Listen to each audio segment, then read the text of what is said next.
Sometimes I think everything would have been different if my father hadn't died that spring morning. I was only 6 years old, but I remember it as if it were yesterday.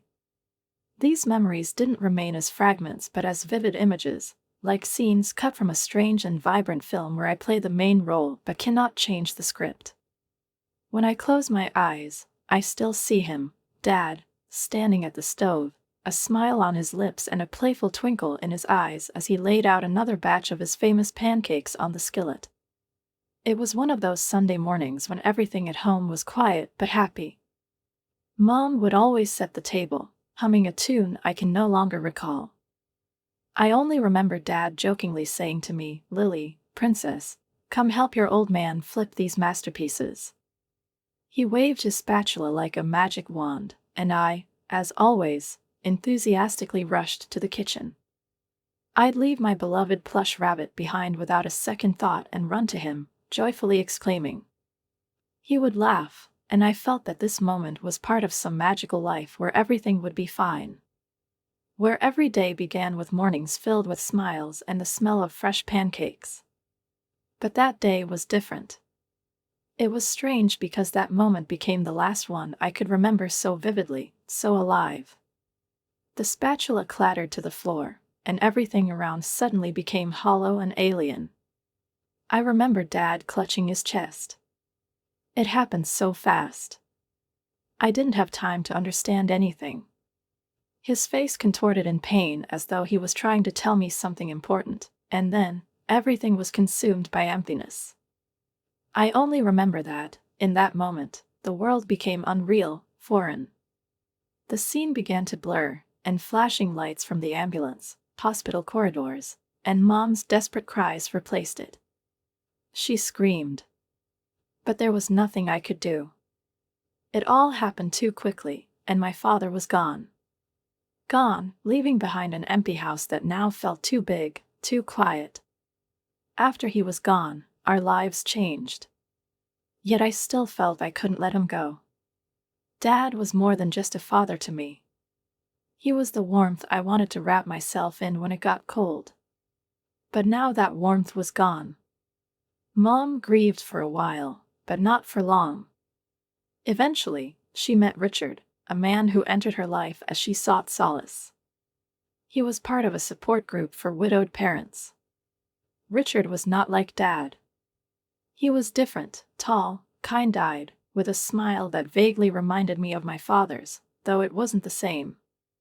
He was new, yet there was something familiar about him, which was strange. I didn't accept him right away. It was hard. He seemed foreign to me, and I didn't want anyone new in our family. I struggled to adjust to Mom no longer always being there because Richard had become her support. But a year later, they got married, and he moved in with us. It was like a storm slowly brewing on the horizon. I tried to get used to this new person, his presence, but it was difficult. Every step he took, every glance he gave felt alien to me. He wasn't my father. His words didn't bring me the comfort my dad's words once did. When Mom told me she was expecting a baby, I realized everything would change. Tommy. I became an older sister, and everything in the house started to revolve around this little miracle about to arrive. Mom was thrilled, telling me I would help take care of him. I thought it was great, but I didn't realize that her life would begin to shrink to revolve solely around this baby. Mom seemed to forget about me. She said she had Tommy now, and that was the most important thing. She talked about how every day of his life, every step he took, was a miracle, and she needed to be there for him. I wanted to ask her if my early years weren't just as important. Why did she care so much about him and not notice me? But the words stuck in my throat. I just stayed silent and watched as her world became narrower, more focused on Tommy. Mom forgot about me. She didn't pack my lunch. She didn't notice I was hungry. She forgot about me as if I had become part of her past. At some point, I realized this was the new normal. Mom barely talked to me. She became one big shadow following Tommy, dedicating her entire being to him. Richard must have noticed what was happening. He saw how Mom devoted herself entirely to Tommy. I would sit at dinner, and he would try to talk to me, try to talk to Mom, but she would always retreat into her shadow, ignoring him. Then one day, Richard came up to me while I was doing my homework. He sat down beside me and quietly said, "You know, Lily, sometimes people get so focused on one thing that they forget to see what else they might be missing." I didn't respond then. But I knew he was right. Tommy was growing up, and the tension at home was palpable, like something burning me from the inside. I remember one particular evening when Richard finally brought it up during dinner. We were sitting at the table, him, Mom, Tommy, and me. Tommy was still little, about 5 years old, and at that moment, he was sitting in front of his plate, moving potatoes around and avoiding eye contact. Mom hovered nearby, trying to coax him, insisting he eat at least one more bite. I watched, feeling a tightening inside me from the subtle yet tangible tension building between them. Mom didn't notice Richard sitting across from her, silently watching. His eyes said it all. And then, at last, he spoke. It was almost unexpected. He set his fork down at the edge of his plate and said, "Sarah, we need to talk about this. You can't keep hovering over him like this. He needs to learn to do things on his own, not just follow your lead." The words hit like a blow. Mom froze instantly. Her face twisted, and she immediately hardened. "What are you trying to say, Richard? Are you saying I'm a bad mother?" He remained calm, though it was clear something was boiling inside him. He didn't raise his voice, but his words were firm and resolute. "No, Sarah, I'm not saying you're a bad mother. But you need to understand that there are 2 children here, not just one. And, by the way, a husband too."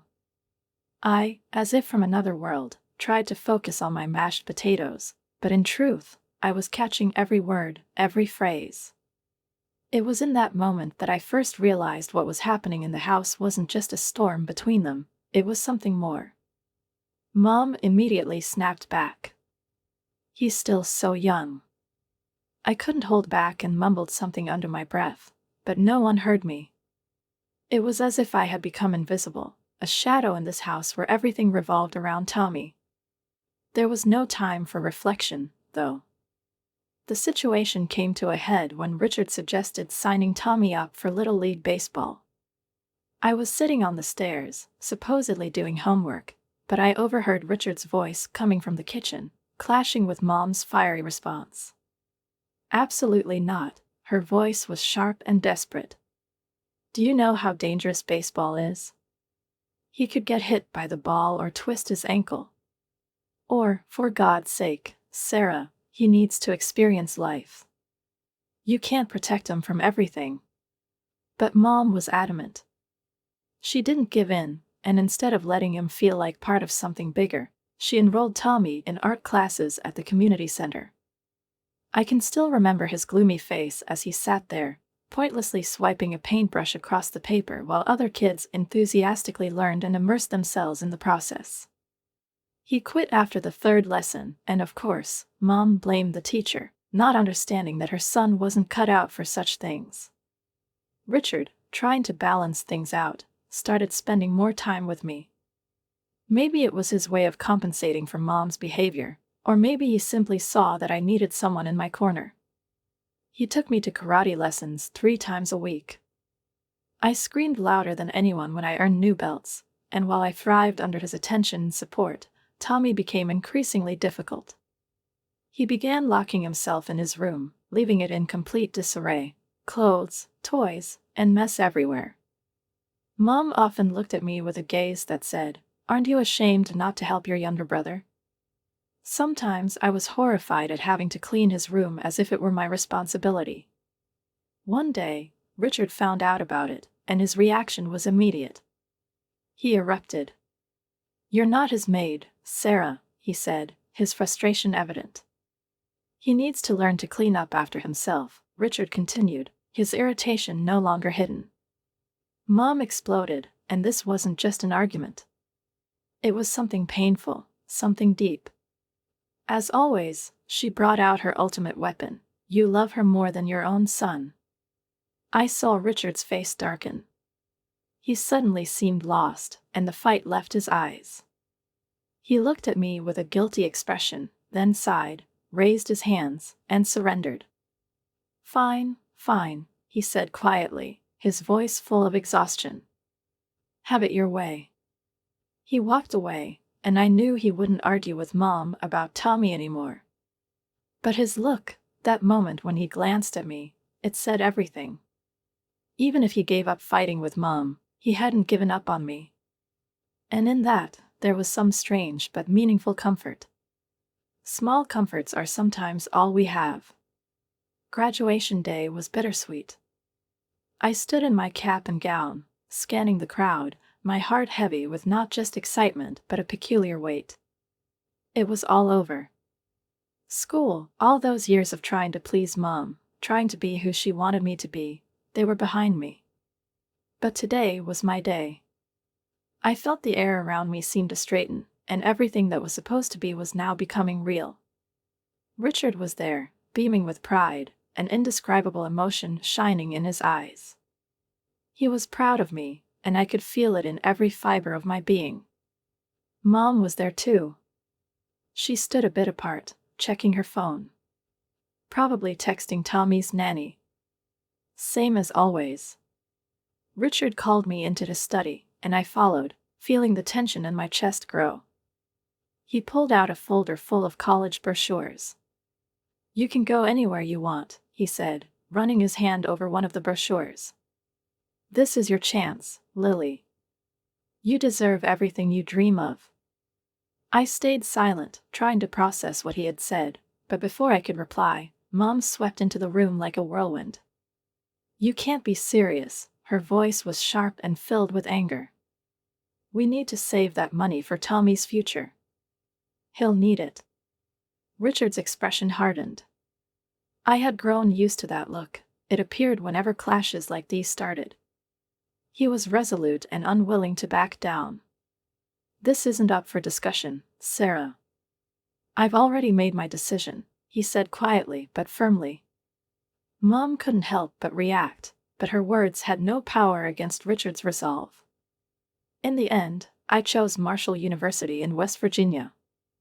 It was far enough away to start fresh, but not so far that I couldn't come home occasionally.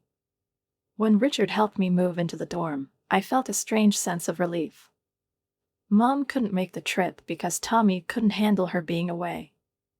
As always, her attention, her worries, her care revolved entirely around him.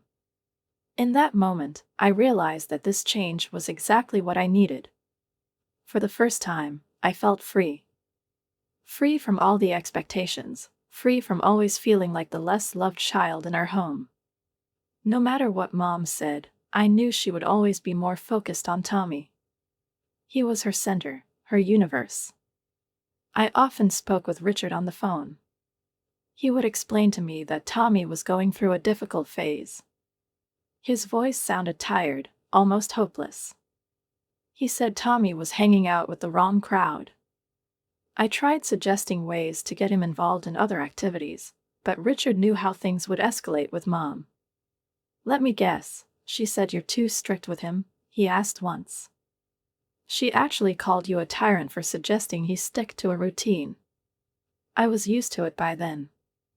Mom was always on Tommy's side. She believed I didn't understand how sensitive he was, that he needed freedom. Meanwhile, I kept trying to set boundaries, to give him what I thought he needed but didn't realize. My visits home became less frequent. When I did come, Tommy barely acknowledged me. He was in his room, immersed in video games, his eyes glued to the screen. That was his world. Everything else was secondary to him. One day, I knocked on his door and asked, Tommy, want a snack? I've got something tasty. The only reply was the sound of gunshots from the game he was playing. I stood at the door, unsure what to do. Mom walked past in the hallway and simply shrugged. He's not in the mood to talk today. He's really stressed, you know. The contrast between our lives became sharper. While I was building a career in the consulting department of DEOE, achieving success, Tommy sank deeper into his virtual reality. Mom justified him, pitted him, insisting he was going through a tough time and was just sensitive. Richard, standing on the sidelines, also told me I shouldn't be so strict. He had largely given up trying to intervene. By the time I was 27, I had saved enough for a down payment on my own place. It was a small one-bedroom apartment in a decent neighborhood. Not much, but it was mine. And maybe that was the first step toward feeling like I was finally where I belonged. The day I got the keys, I couldn't stop smiling. Every fiber of my being, every muscle, seemed saturated with joy. It wasn't just a new place to live, it was a symbol of everything I had endured. Thinking back to all those years of saving on lunchboxes, skipping designer clothes, and sacrificing little luxuries for this goal, I couldn't help but feel like it had all paid off. Standing in my new apartment, looking at the clean walls and smelling the fresh paint, I thought that maybe I could finally allow myself a little happiness. "You all have to come see it," I said over the phone, calling home. "I'm hosting a housewarming party next Saturday. I'm making dinner. Richard, I'm even cooking your favorite lasagna." I could almost hear him smile on the other end of the line. "I wouldn't miss it for the world, kiddo," Richard replied, his voice warm and caring as always. But then Mom's voice chimed in from the background. "Oh, honey, I don't think we can make it.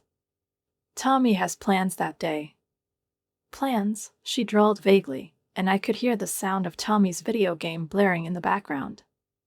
On the day of the housewarming, only Richard showed up. He brought a potted plant and a bottle of wine. He was the only one who came, and I was endlessly grateful for it. "Mom sent her regards," he said, but we both knew it wasn't true. She hadn't called, hadn't even tried to make time for me. Over dinner, Richard shared what was really going on at home. Tommy, now a 20-year-old, had already given up on college. He spent his days playing video games or hanging out with friends who, to put it mildly, were a bad influence. Richard had tried to help him. He offered Tommy a job at his construction company as a starting point. But Mom insisted it was beneath Tommy's dignity. "Can you believe it?" Richard said, twirling spaghetti on his fork. "He's too smart for manual labor. Too smart to work, but not too smart to live off his parents." I sighed, unsure of what to say. Richard gave me a sad smile. "I keep trying, Lily, God knows I keep trying," he said.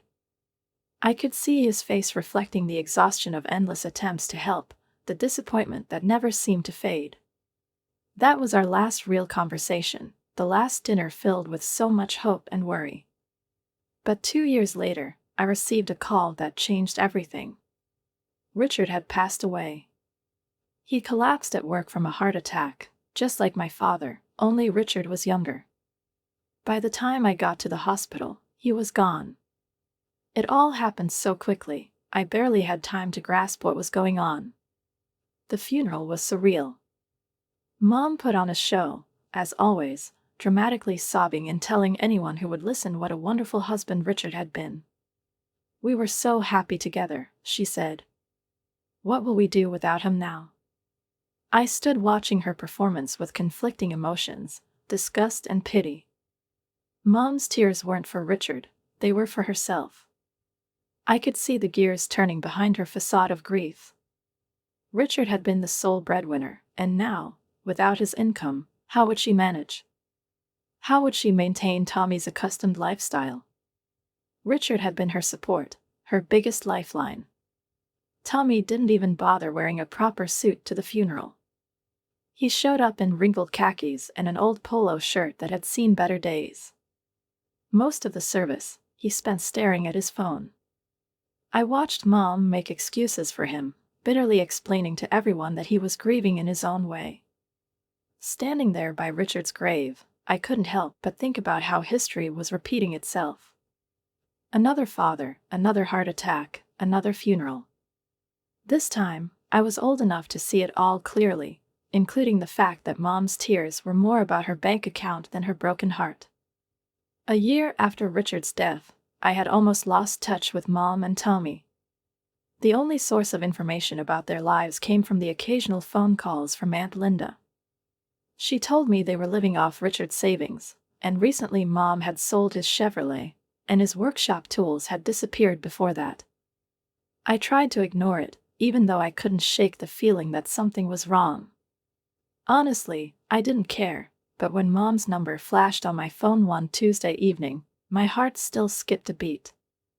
An unexpected wave of unease washed over me. Lily, her voice was quieter than I remembered. I need you to come home. Something about her tone, the way she said those words, made me book a plane ticket without hesitation. I couldn't explain why it stirred such urgency within me, but I knew I couldn't leave her alone. Everything I knew about home, family, even myself, seemed to be unraveling, and it felt like a warning. I needed to go back. The next day, when I pulled up to our old house, I barely recognized the place.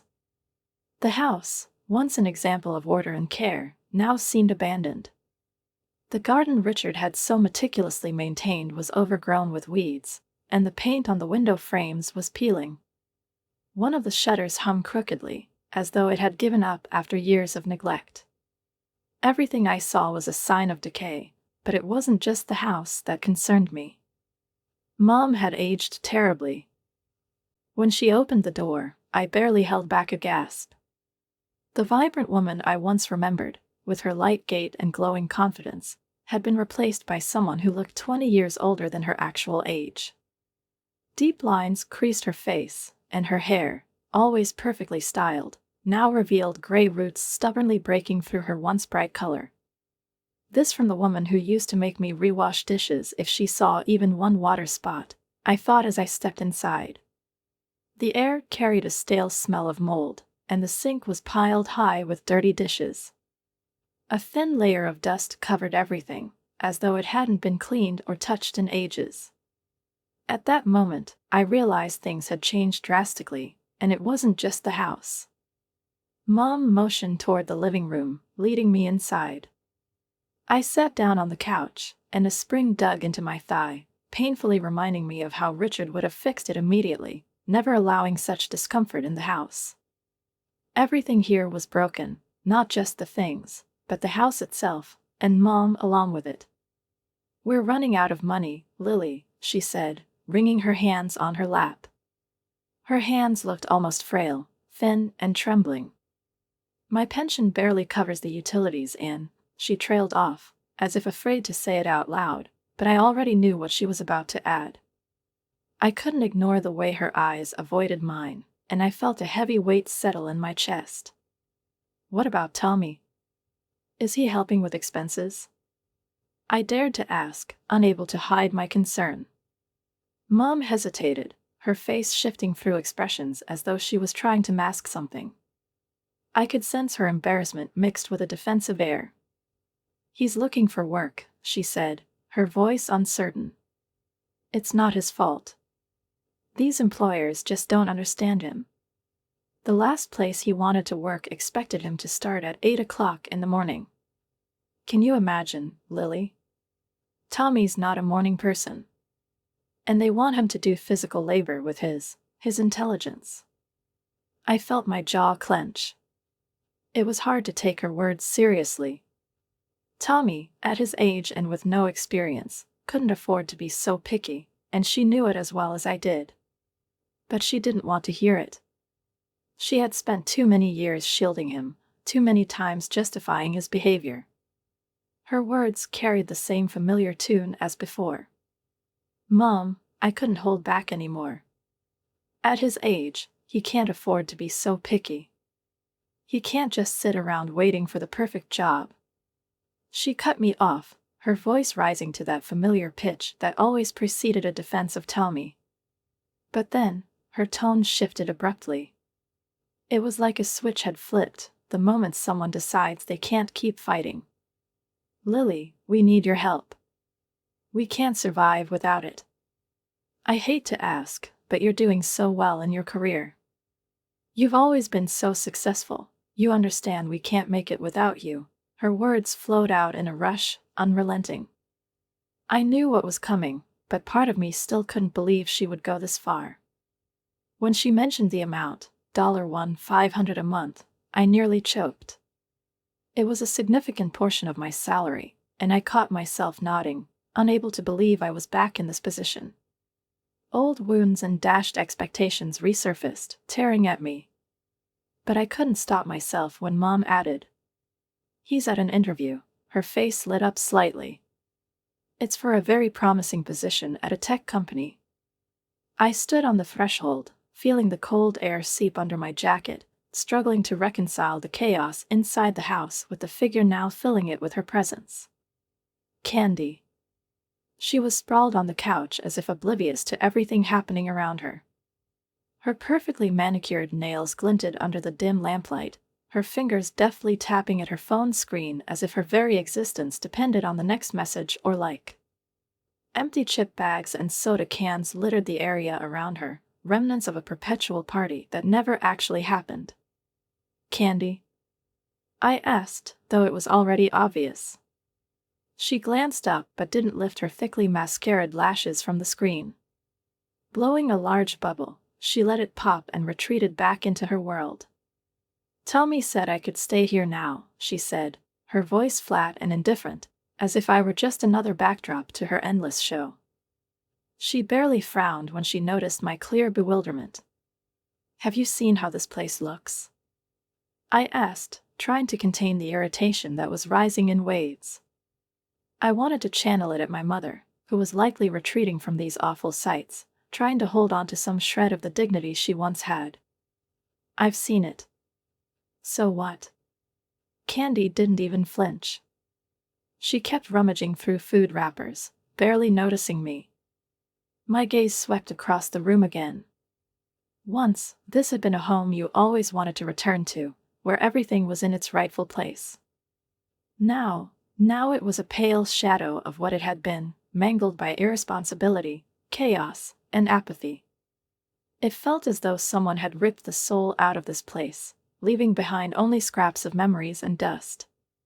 "Where's Mom?" I threw out the question, trying to refocus on her, to bring back a moment when she could still hold on to her pain with some sense of pride. Candy only shrugged weakly before returning her attention to the glowing screen. I sighed before stepping fully into the house and setting the grocery bags down. My hand brushed the doorknob, and I realized I didn't want to walk any further inside. But there was no turning back. It had already begun. With every visit, I lost more of myself, yet I stayed, tethered like an animal unaware it was standing on the edge of a cliff. When I finally found Mom sitting in the kitchen, her face was in shadow, and I felt something painful rise in my throat. She sat at the table, holding a cup of tea, but the fire that once drove her to find solutions had dimmed. It seemed she had given up, or rather, learned to live with it. "Mom, what's going on?" I asked, trying to keep my voice steady, though my heart felt like it was breaking. She looked at me, and for a moment, there was something in her eyes that resembled shame. But she forced a smile. "It's going to be fine, Lily," she said, her voice trembling. "I'm just tired." "But Tommy, he's sort of found a job." I tried to keep my face neutral, but the tension inside me was overwhelming. I didn't believe in this job. I had seen Tommy, sitting on the couch with a beer in his hand, his behavior beyond excuse. "This isn't a solution, Mom," I exhaled, desperate to make her see that clinging to temporary illusions wouldn't solve anything. It wasn't a job, it was just another attempt to justify his meaningless existence in this house. She turned away, her gaze growing distant as though she knew she couldn't give me a definitive answer. All I felt was frustration. This was so far from what our home had once been. Broken promises, disappointments, shattered dreams. This was all that remained of something that once seemed so solid and unshakable. The sound of Candy's phone ticking away filled the silence again.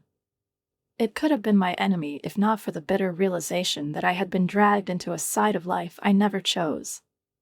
I couldn't forget that moment. It was like a punch to the chest, flipping my world upside down. The room was silent as I placed the groceries on the counter, but Candy didn't even lift her eyes, as if I were invisible. I felt something boil inside me, a strange but familiar irritation I hadn't felt in years. I knew something had to be said. You live here, eat the food I pay for. The least you could do is wash a dish or two. My voice was sharp, maybe too sharp, but I couldn't hold it back. She slowly looked up, a careless smirk in her eyes. The smile on her brightly painted lips felt almost disdainful. Who are you to come here and give orders? This isn't your house. Her words landed with a sting, as if she were the owner and I was just a guest. My heart raced. I fired back without thinking. I grew up here, as if that meant anything, though even I doubted it. Candy only laughed, a short, sharp, triumphant laugh that sent cold shivers through me. It was as if she had just won a battle where the outcome had never been in doubt. "Oh, darling, you've got it all wrong," she said mockingly, as though I were some naive girl who didn't understand her place.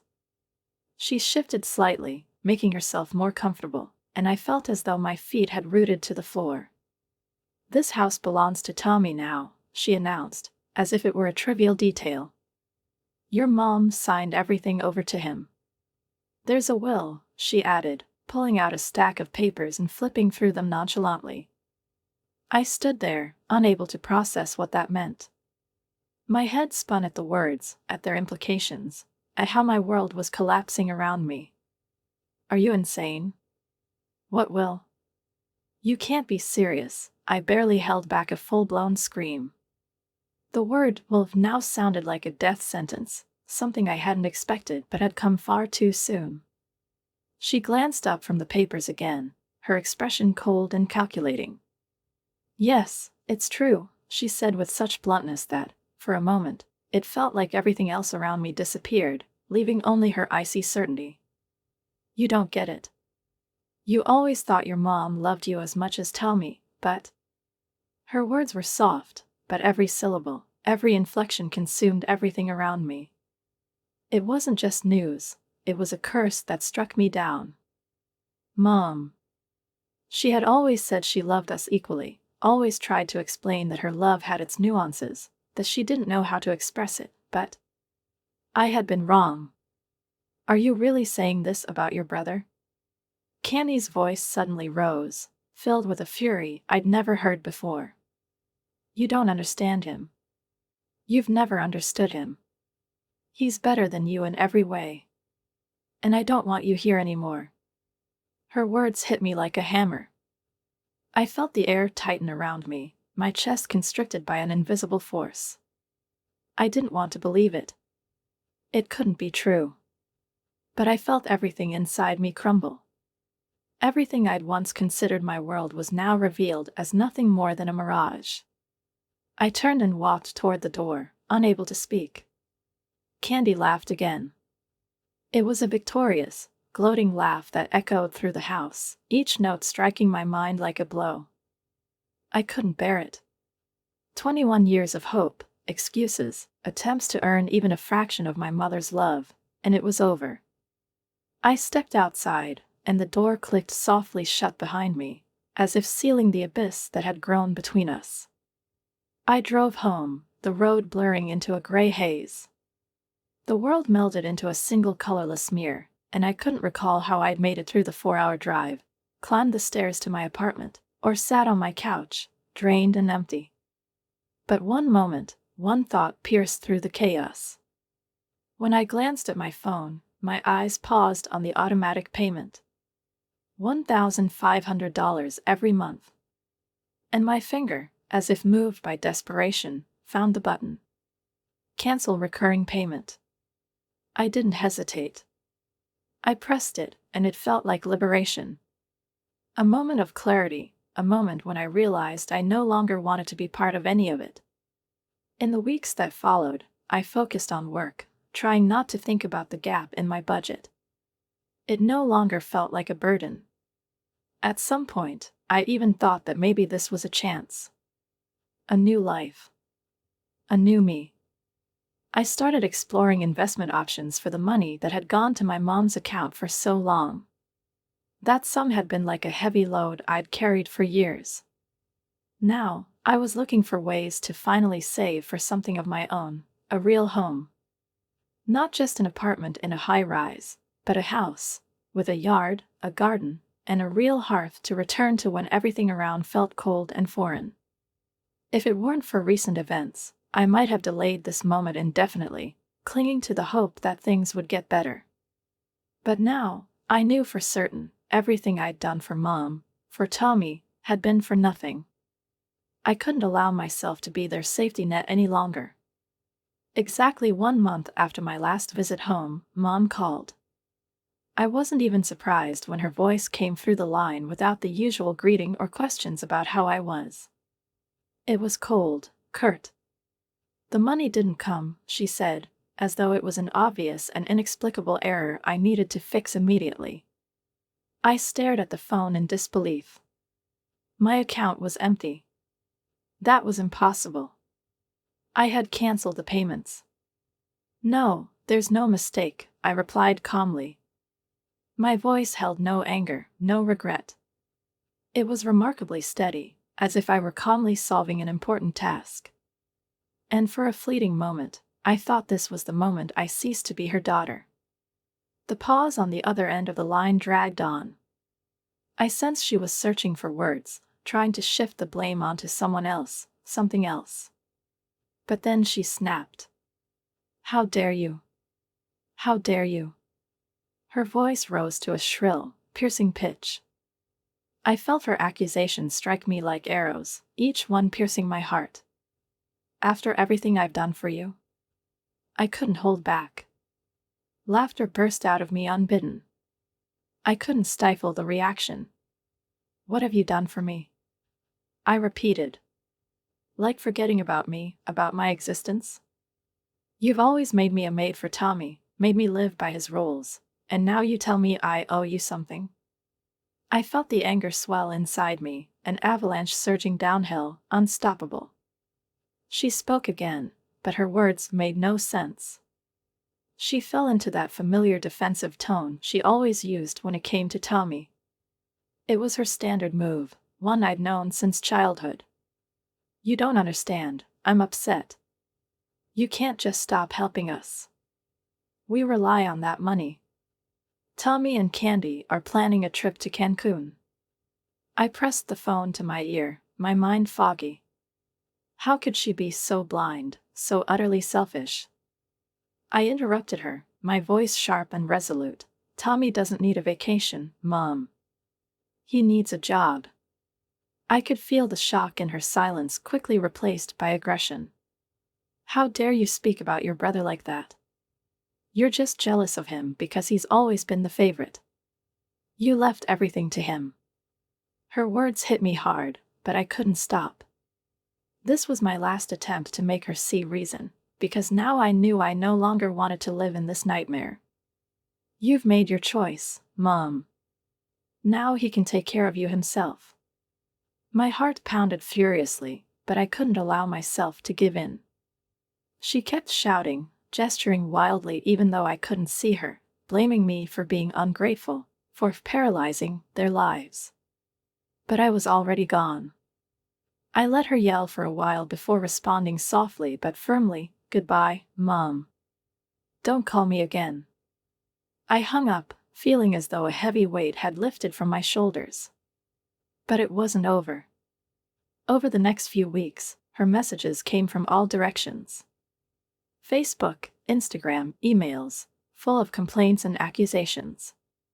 She even tried to manipulate my emotions, claiming she was struggling to pay bills, sacrificing herself for me. I couldn't recall her ever saying anything supportive to me before. Now, with everything laid bare, her cries felt like empty noise. Tommy didn't leave me alone either. His aggressive message, accusing me of destroying the family and making Mom cry, stirred nothing but irritation in me. I responded coldly, almost emotionlessly. "You know, Tommy, if you care so much about your mom, maybe try getting a job." His job search was, of course, indistinguishable from his usual routine of video games and beer, nothing serious. Soon after, I blocked them all. Not just their numbers, but every trace of them, anything that might remind me of the life I was determined to leave behind. I didn't know how they were doing, and honestly, I didn't care. I had gone through hell to realize that my own problems now mattered more. Time passed. 6 months later, I felt a shift within me. The money I used to send them now went toward my own home. My own. I no longer felt guilt. I even slept better at night. No more late-night calls and messages, no more living with the constant awareness that I was keeping someone else afloat at the expense of my own life. One day, while driving past a construction site, I noticed a "Help Wanted" sign. For a moment, I thought about taking a picture of it and sending it to Tommy, but I immediately realized it didn't matter anymore. I smiled and kept driving. Their problems were no longer my problems. And for the first time, I truly felt free.